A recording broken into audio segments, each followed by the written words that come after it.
Hello everyone. पहले lecture में यहाँ पे हम लोग डायमेंशन के फार्मूले पढ़ रहे हैं। डायमेंशन यूनिट हमारा क्या होता है।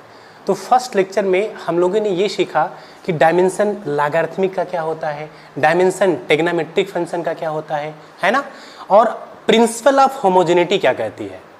तो वहाँ पे एक पॉइंट छूटा था, क्या, लॉगरिथमिक। तो लॉगरिथमिक से हम लोग आगे चलेंगे, राइट। तो चलिए हम लोग स्टार्ट करते हैं लॉगरिथमिक पे। तो प्रिंसिपल ऑफ होमोजेनिटी हमारी चल रही थी, उसी के आगे हम लोग चलेंगे। Principle of homogeneity, principle of homogeneity क्या कहती है, वही सेम चीज़ कि जो लेफ्ट हैंड साइड का डायमेंशन होगा वो राइट हैंड साइड के डायमेंशन के हमेशा बराबर होगा, राइट। तो ट्रिग्नोमेट्रिक फंक्शन हमने देखा। लॉगरिथमिक का क्या कंसेप्ट होता है, जैसे हम आपसे बोलूं y इज इक्वल टू, आप फाइंड आउट करो dimension, y is equal to a log to the base of e x square plus a। ये ऐसे डायमेंशन हमने दे दिया, y equal to a log to the base of e x square plus a। इसका dimension कैसे निकालोगे, क्या क्या चीज़ें दिया है बेटा। y इज इक्वल टू आपको दिया है डिस्प्लेसमेंट या डिस्टेंस है, कई चीज़ की आप डिस्टेंस मेजर कर रहे हो। x also distance, x also distance, right. इसको आप मीटर में डिफाइन कर लो।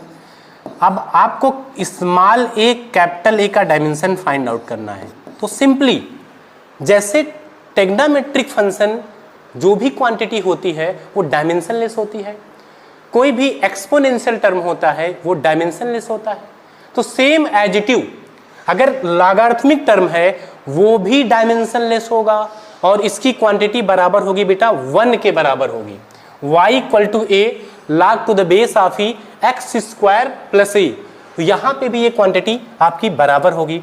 ये क्वांटिटी, ये देखो, ये वाला जो टर्म है बेटा ना, ये वाला जो टर्म है, ये वाला टर्म log वाला term log to the base of e x square plus a, ये वाला टर्म 1 के बराबर होगा।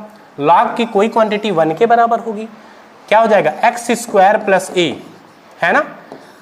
अब a का डायमेंशन क्या होगा, फिजिक्स क्या बोलता है कि कभी भी हम किसी को ऐड या सब्ट्रैक्ट करें, किसी क्वांटिटी को अगर हम ऐड या सब्ट्रैक्ट करें तो सेम फिजिकल क्वांटिटी होनी चाहिए। तो जो a का डायमेंशन होगा वही x स्क्वायर का डायमेंशन होगा, है ना। a इक्वल टू होगा बेटा l का स्क्वायर। तो ये तो ट्रिक था कि आप इसको एक्सपोनेंशियली ये सब कैसे सॉल्व करोगे। यहाँ पे देखो a इक्वल टू आ गया आपका l स्क्वायर। अब आप इसका मतलब, अब आपसे पूछे कैपिटल A का डायमेंशन क्या होगा बेटा, तो जो y का डायमेंशन होगा वही a का डायमेंशन होगा। रीजन ये है लॉगरिथमिक टर्म, और लॉगरिथमिक टर्म क्या होता है आपका, डायमेंशनलेस। लॉगरिथमिक टर्म क्या होता है आपका, डायमेंशनलेस। तो जो y का डायमेंशन होगा वही डायमेंशन होगा a का। तो आप लिख सकते हो a इक्वल टू y या a equal to l, y equal to हो जाएगा l, y इक्वल टू क्या हो जाएगा बेटा, l। क्लियर। तो लॉगरिथमिक को ऐसे यूज करते हैं।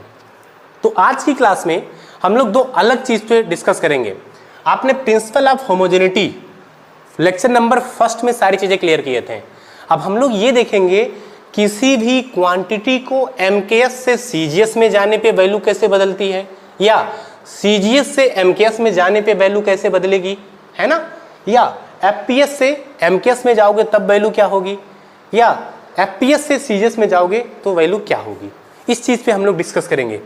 अब देखो बहुत ही इंपॉर्टेंट लेक्चर स्टार्ट होगा कि कन्वर्जन कैसे होता है, कोई चीज का आप कन्वर्जन कैसे करते हो, यूनिट का कन्वर्जन। तो आप सिंपल सा हेडिंग डाल लो, कन्वर्जन ऑफ, हम कन्वर्जन सिखाते हैं, आप कन्वर्जन कैसे करते हो किसी भी क्वांटिटी का कन्वर्जन। CGS से MKS में जाना हुआ, आपको जाना हुआ CGS to MKS, CGS to MKS जाना हुआ, या आपको जाना हुआ MKS टू CGS जाना हुआ, या CGS टू FPS जाना हुआ, या FPS टू CGS जाना हुआ। तो आप कैसे कन्वर्ट करोगे वो सारी चीज़ें हम इस लेक्चर में कंप्लीट डिस्कस करेंगे। इसका एक सिंपल सा फार्मूला होता है बेटा, यहाँ पे फार्मूला पहले हम लोग लिख लेते हैं। ये फार्मूला हमारा हमेशा काम आएगा। N2 इक्वल टू N1, ये होता है M1 M2 पावर A, ये होगा बेटा L1 L2 power B and T1 T2 power C। ये फार्मूला हम लोग रफ नहीं करेंगे, ये फार्मूला इसी फार्मूले से हम सारा न्यूमेरिकल क्लियर कराते हैं आपको। कन्वर्जन कैसे करते हो, N2 equal to N1 M1 upon M2 power A, L1 upon L2 power B, T1 upon T2 power C, है ना। चलो अब इसको आप लोग देखो, एक एक पॉइंट देखो बेटा, एक एक पॉइंट। मैं आपसे बोलूं कि आप 1 न्यूटन को कन्वर्ट करो डायन में, 1 न्यूटन को कन्वर्ट करना है डायन में, बहुत ध्यान से देखना, 1 न्यूटन को कन्वर्ट करना है डायन में। न्यूटन जो है बेटा वो MKS यूनिट है किसका, फोर्स का। इसको कन्वर्ट करना है आपको CGS यूनिट में, फोर्स की यूनिट है न्यूटन, आपको जाना है MKS से CGS में। एक न्यूटन कितने डायन के बराबर होगा, 1 न्यूटन कितने डायन के बराबर होगा। तो बहुत ध्यान से देखना, पहले तो आप न्यूटन का डायमेंशन लिखो। न्यूटन फोर्स क्या होता है बेटा, मास इंटू एक्सेलरेशन। तो हम क्या लिखते हैं, मास m, acceleration LT power minus का 2, LT पावर माइनस का 2, LT पावर माइनस का 2, ये होता है फोर्स। यहां पे वैल्यू पुट करो N2 मतलब डायन में इसकी वैल्यू क्या होगी, N1 का मतलब बेटा नंबर, कितने न्यूटन को कन्वर्ट कर रहे हो डायन में, 1। अब आप देखो ऊपर वाली क्वांटिटी आपको कहां से कहां जाना है, MKS से CGS में। बहुत ध्यान से देखना, आपको किस सिस्टम से किस सिस्टम में जाना है, आपको जाना है MKS to CGS, metre kilogram second to centimetre gram second की तरफ आपको मूव करना है। तो देखिए MKS, M ऊपर वाली क्वांटिटी MKS में जाना है, तो मास की अगर बात करो तो MKS सिस्टम में मास को किससे मेजर करते हो, kg से। यहां पे लिखोगे बेटा kg। M2 कहां पे जा रहे हो, CGS में, CGS में मास को किससे मेजर करते हो आप, सेंटीमीटर से, सॉरी ग्राम से, यहां हो जाएगा ग्राम। यहां पे देखो M का कोई पावर है क्या, नहीं है, तो M पावर 1। दूसरा L1 MKS में किससे मेजर करते हो, MKS में किससे मेजर करते हो, मीटर, और CGS सिस्टम में किससे मेजर करते हो, सेंटीमीटर पावर 1। और T1 T2 MKS में भी सेकंड होता है और CGS में भी सेकंड होता है, तो सेकंड T माइनस 2। देखो ये तो दोनों बराबर है, ये तो हो जाएगा कैंसिल। अब बचा ये क्वांटिटी, kg को क्या ग्राम से काट सकते हो, नहीं काट सकते जब तक कि ये भी ग्राम ना हो। तो आपको पता होना चाहिए कि एक जो kg होता है वो 1000 ग्राम के बराबर होता है, और एक जो मीटर होता है वो 100 सेंटीमीटर के बराबर होता है। सबको पता है 1 kg 1000 ग्राम के बराबर होता है और 1 मीटर 100 सेंटीमीटर के बराबर होता है। इसको चेंज करो, kg को कट करना है ग्राम से, यहां पर लिखना पड़ेगा 1000 ग्राम अपान ग्राम, राइट, इंटू मीटर का मतलब 100 सेंटीमीटर अपान सेंटीमीटर। तो देखो ग्राम से ग्राम कट गया, सेंटीमीटर से सेंटीमीटर कट गया, 10 टू पावर 3, 10 टू पावर 2, ये क्या हो जाएगा बेटा 10 टू पावर 5। तो ये जो क्वांटिटी है ये हो जाएगी 10 टू पावर 5। कितना बेहतरीन कन्वर्जन था, आपने MKS से कंप्लीट सिस्टम को CGS में कन्वर्ट कर दिया। 1 न्यूटन बराबर होता है 10 टू पावर 5 डायन के बराबर होता है, 1 newton is equal to 10 to power 5 dyne के बराबर होता है ना। ये तो था MKS टू CGS। चलो एक और बताता हूं, CGS से MKS में जाना हो, कहीं आप किसी एक सिस्टम से आपको दूसरे सिस्टम में जाना है, तो ये तो हो गया MKS टू CGS। अब आपको सिखाता हूं CGS टू MKS। आप इस फार्मूले को यहाँ पे रख दो, इसको फोल्ड कर दो, क्योंकि यही फार्मूला हमको कन्वर्जन में सीखना है। तो और सबको हम कर देते हैं रफ, है ना, इस फार्मूले को हम लोग कर लेते हैं होल्ड, और जितनी भी क्वांटिटी इसको कर देते हैं रफ। तो चलो, जैसे हम आपसे बोले आपको जाना है अब किसमें से किसमें, ये इसको पहले रफ कर दो। चलो अब हमारा पॉइंट क्या है बेटा, CGS से MKS। आपको सिखाता हूं कि CGS से MKS में जाना है। आपसे पूछूं कि 1 अर्ग ये होती है बेटा CGS यूनिट, किसकी, एनर्जी की CGS यूनिट होती है अर्ग। एक अर्ग कितने जूल के बराबर होता है, कितने जूल के बराबर होता है। तो यहां पे आपको मूव करना है CGS से आपको जाना है बेटा MKS में। कहाँ से कहाँ मूव करना है? CGS to MKS। कहाँ पे मूव करना है आपको? CGS to MKS। आपको मूव करना है बेटा CGS to MKS। CGS to MKS आपको मूव करना है। तो सबसे पहला स्टेप क्या होगा? आप जूल का डायमेंशन निकाल लो। आप क्या निकाल लो? जूल का dimension. Joule is the energy. Energy, कोई भी एनर्जी आप निकालोगे तो एनर्जी का डायमेंशन mL²T- 2। चाहे काइनेटिक एनर्जी आप निकाल लो, चाहे पोटेंशियल एनर्जी निकाल लो, दुनिया में कोई भी एनर्जी निकाल लो, आपका डायमेंशन यही आएगा mL²T- 2। हमको कहां से कहां जाना है? पहले ये फार्मूला लिख लो। एक अर्ग को जूल में कन्वर्ट करना है, तो मतलब CGS से आपको जाना है MKS सिस्टम में। CGS से कहां जाना है? MKS सिस्टम में। तो N2 is equal to N1। N1 वाला पार्ट, N1 कितना, नंबर कितना है बेटा? 1। एक अर्ग को 1। अब बताइए कहां से कहां जाना है? CGS से MKS। CGS सिस्टम में मास की यूनिट क्या होती है? ग्राम, है ना, सेंटीमीटर ग्राम सेकेंड। कहां पे जाना है आपको? MKS में। M2 हो जाएगा MKS में। MKS में मास क्या होता है बेटा? kg। इसका पावर क्या होगा? A। यहां पे देखो पावर क्या है? कुछ है? 1 है। ये पुट कर दीजिए 1। सेकेंड आ जाइए। फिर आ गया क्या? लेंथ। CGS में लेंथ को किससे मेजर करते हैं? बहुत ध्यान से देखना। CGS में लेंथ को किससे मेजर करते हो? सेंटीमीटर। कहां पे जाना है आपको? MKS सिस्टम में। MKS metre kilogram second.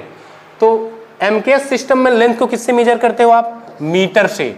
इसकी पावर कितनी है बेटा? 2। उसके बाद T1 T2 दोनों में क्या होगा? सेकेंड। ये होगा सेकेंड, ये होगा सेकेंड। -2, ये वाला टर्म तो कट जाएगा, ये वाला टर्म तो कट जाएगा। चलो N2 is equal to N1। आपको पता है कि kg ग्राम से तो कट नहीं सकता, सेम फिजिकल क्वांटिटी आनी चाहिए। तो सेम फिजिकल क्वांटिटी आने के लिए 1000 ग्राम आना चाहिए। इनटू आ जाओ, यहां पे सेंटीमीटर है, यहां पे मीटर दिया है, तो सेंटीमीटर मीटर से तो कटेगा नहीं। क्या करना पड़ेगा? कन्वर्ट करना पड़ेगा सेम फिजिकल क्वांटिटी में। तो लिख देंगे 100 सेंटीमीटर। एक मीटर 100 सेंटीमीटर के बराबर होगा का स्क्वायर। तो ग्राम से ग्राम कैंसिल हो जाएगा, सेंटीमीटर से सेंटीमीटर कैंसिल हो जाएगा, right. N2 is equal to, नीचे क्या बचा बेटा? 1000 और इंटू इसका 100 का स्क्वायर करोगे, 100 इंटू 100 ये आ जाएगा 1 1 2 3 4। कितने जीरो हो गए? 4। तो टोटल कितने जीरो हो गए? 1 2 3 4 5 6 7। लिख सकते हो 1/10⁻⁷। अब फर्स्ट लेक्चर से ये चीजें पता चल रही कि इस चीज को ऊपर ले जाओगे तो हो जाएगा माइनस साइन, 10⁻⁻। तो यहां पे हमको क्या मिला? एक जो जूल होगा ना, एक जो जूल होगा वो बराबर होगा 10⁻⁷। एक अर्ग होगा, एक अर्ग बराबर होगा 10⁻⁷ जूल के। पहला एग्जाम्पल हमने दिया था MKS से CGS में, ये CGS से MKS में है ना। एक न्यूमेरिकल और लास्ट न्यूमेरिकल। कन्वर्जन बहुत सरल है, केवल एक फार्मूला आपको याद होना चाहिए, N2 equal to N1 M1/M2 power A, L1/L2 power B, T1/T2 power C। केवल आप देख लो आप किस सिस्टम से किस सिस्टम में जा रहे हो। MKS से CGS में आप जा रहे हो या CGS से MKS में आप आ रहे हो, केवल आपको ये चीज फोकस करना है। तो यहाँ पे आपने देख लिया 1 अर्ग इक्वल टू 10⁻⁷ जूल। तो यहाँ पे CGS से MKS में जा रहे हो, ऊपर वाली क्वांटिटी देख लेना। अगर MKS से CGS में जा रहे हो तो ऊपर MKS फिल करना, नीचे CGS फिल करना। अगर आप CGS से MKS में जा रहे हो तो ऊपर CGS वाली वैल्यू पुट करना, नीचे MKS वाली वैल्यू पुट करना, है ना। चलो एक क्वेश्चन और आपको समझाते हैं, इसमें एक क्वेश्चन और आपको समझाते हैं, आपके माइंड में सारा डाटा क्लियर हो जाएगा। कहीं से भी कोई डाउट हो तो आप इसको कमेंट बॉक्स में आप पूछ लेना, है ना, सारी चीजें क्लियर ही हो जाएगी आपको वैसे। अब हम आपसे पूछें यूनिवर्सल ग्रेविटेशनल कांस्टेंट, क्लास 9 से ये चीजें आप पढ़ते चले आ रहे हो। यूनिवर्सल ग्रेविटेशनल कांस्टेंट क्या था ये आपका? Universal gravitational constant. Universal gravitational constant की वैल्यू क्या होती है बेटा? एफ। आप क्या पुट करते हो?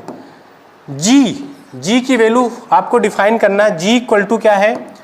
6.67 10⁻⁻11। इसकी यूनिट क्या होती है? अगर आपको याद होगा Newton's law, F equal to G m1 m2 by R का स्क्वायर, यही डाटा होता है। तो G इक्वल टू क्या होता है बेटा? F R square upon m1 m2। तो force, this is the newton, इसका मीटर का स्क्वायर अपान केजी का स्क्वायर, न्यूटन मीटर पर केजी का स्क्वायर। तो ये जो डायमेंशन है वो है न्यूटन मीटर स्क्वायर पर केजी का स्क्वायर। हमको क्या करना है? ये तो यूनिट है बेटा MKS। आपको कहाँ से कहाँ पे जाना है? फिर से देखो, आपको G यूनिवर्सल ग्रेविटेशनल कांस्टेंट, आपको जाना है MKS to CGS, MKS to CGS में जाना है। ये सिस्टम है MKS CGS। इसका कन्वर्जन किसमें से किसमें करना है? MKS टू CGS, है ना। हमारे पास एक फार्मूला यहाँ पे रखा हुआ है, इसको मैं रफ कर ही नहीं रहा हूँ। हमको जाना है MKS टू CGS। कहाँ से कहाँ जाना है बेटा? MKS to CGS। तो अब आप देखो, यही फार्मूला N1 N2 आपको निकालना है। N2 इज इक्वल टू आपको जाना है बेटा N1 की वैल्यू क्या है आपकी? ये N1 की वैल्यू क्या है आपकी? 6.67। N1 की वैल्यू क्या है आपकी? 6.67 इंटू 10⁻⁻11। फिर MKS से CGS में आपको जाना है। MKS में मास को किससे डिफाइन करते हो? MKS में मास क्या होता है बेटा? kg। MKS में मास क्या होता है? kg। M2 CGS में जाना है ग्राम। पावर क्या हो जाएगा? 1। तो डायमेंशन, पावर कैसे निकालते हो? पहले इसका डायमेंशन निकाल लो।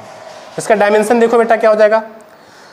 डायमेंशन लिख लो MLT-2 न्यूटन मीटर का, L स्क्वायर kg का, M का स्क्वायर। इसको लिख सकते हो M ऊपर जाएगा बेटा -1, L पावर 3 T-2। एक काम करो, यहाँ पे आप इसका डायमेंशन लिख लो। G का जो डायमेंशन है ना, M-1 L पावर 3 T-2। ये आपने डायमेंशन लिख के ये वाली जो क्वांटिटी है ना, इसको हटा दो, ये इतनी क्वांटिटी हटा दो। अब हम लोग डिस्कस करते हैं आगे वाला पॉइंट क्या हो जाएगा हमारा। चलो अब देखो, m पावर -1 है, तो यहाँ पे पावर क्या हो जाएगा बेटा? -1। m पावर क्या हो जाएगा? -1। फिर क्या है? L1 by L2। MKS में L1 की वैल्यू क्या होती है? L1 की वैल्यू मीटर, और L2 क्या होता है आपका? सेंटीमीटर। पावर क्या हो जाएगा बेटा?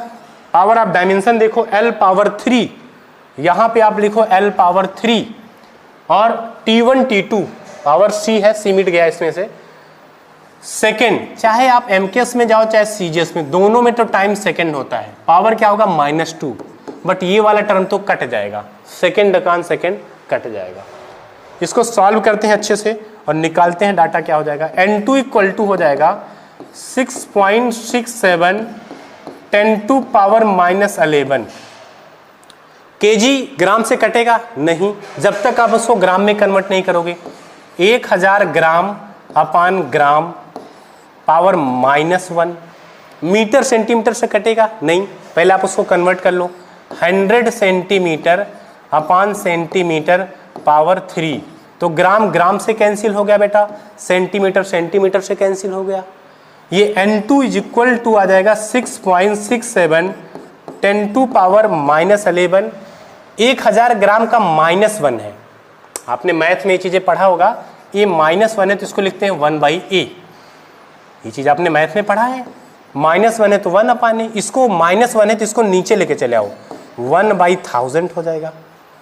इंटू 100 का क्यूब, 100 का क्यूब करोगे तो 1 2 3 4 5 6, 3 तो इससे कट जाएगा। अब देखो यहाँ पे 10⁻−11 है, यहाँ पे 10⁻+3 है, और आपने पढ़ा है कि पावर हमेशा ऐड होता है। जैसे x पावर a है, x पावर b है, तो आप क्या लिखते हो? x power a plus b। यही तो फार्मूला लिखते हो ना, x power a x power b है, तो अब क्या लिखते हो, x power a plus b। Same वही सिचुएशन यहाँ पे भी है ना। हम आपको थोड़ा सा और इसको डिटेल में ले चलते हैं, ये चीज़ आप हटा दो। यहाँ पे क्या हो जाएगा बेटा, n2 इक्वल टू, आप लिखो n2 is equal to 6.67 10 to power minus 11। यहाँ 10 to power minus 11 into 10 to power plus का 3, पावर ऐड होता है तो ये क्वांटिटी क्या हो जाएगा बेटा, 6.67 11 माइनस 3 कितना होगा, -8, पावर ऐड होगा -11 -3 10 टू पावर -8। ये क्वांटिटी क्या आएगी, 6.67 इंटू 10 टू पावर -8। तो आपने क्या देखा, अगर आप देखो, अगर आप इस क्वांटिटी को कैपिटल जी मतलब यूनिवर्सल ग्रेविटेशनल कांस्टेंट, अगर आप यूनिवर्सल ग्रेविटेशनल कांस्टेंट को एमकेएस से सीजीएस में कन्वर्ट करोगे तो ये डाटा आएगा 6.67 10 टू पावर -4 -8। इसको लिखने का तरीका भी समझो थोड़ा सा, मैं इसको रफ करके आपको इसी पेज में सिखाऊंगा, क्योंकि पेज अगर चेंज कर दूंगा ना फिर समझने में थोड़ा सा दिक्कत आ जाती है। तो इसी पेज में आपको समझाता हूँ ये सारी चीज़ें, क्या कि एमकेएस से सीजीएस में अगर आप चेंज कीजिए, आप गए कहाँ बेटा, MKS to CGS, MKS to आप सीजीएस जा रहे हो, तो जी की जो वैल्यू थी वो क्या थी, 6.67 10 टू पावर -11। यूनिट क्या था आपका, यहाँ से newton metre square upon KG square, upon KG का स्क्वायर। जब आपने इस डाटा को कन्वर्ट किया, जब इस डाटा को आपने चेंज किया सीजीएस में, तो ये डाटा कुछ ऐसा आ गया 6.67 10 टू पावर -8। न्यूटन को फर्स्ट लेक्चर में बताया था, न्यूटन को सीजीएस में क्या बोलते हैं, डायन, इट्स कॉल्ड डायन। मीटर को सीजीएस में क्या बोलते हैं, सेंटीमीटर, तो ये डाटा हो जाएगा सेंटीमीटर का square divided by KG, KG को क्या बोलते हो आप, ग्राम, तो ये हो जाएगा ग्राम का स्क्वायर। तो आपने ये डाटा को कन्वर्ट कर दिया, आपने एमकेएस को सीजीएस में कन्वर्ट कर दिया, तो आपको ये डाटा मिला। एमकेएस से सीजीएस में आपने कन्वर्ट कर दिया, जी की वैल्यू आपको इस फॉर्म में मिली। होप सारा पॉइंट क्लियर होगा, आज का सारा पॉइंट आपको क्लियर होगा कि एमकेएस से सीजीएस में कैसे कन्वर्ट करते हैं और क्या क्या डाटा आपको मिलता है ना। तो ये था बेटा कन्वर्जन, किसी एक सिस्टम से हम दूसरे सिस्टम में कैसे जाएंगे, है ना, एक सिस्टम को दूसरे सिस्टम में कैसे जाते हैं।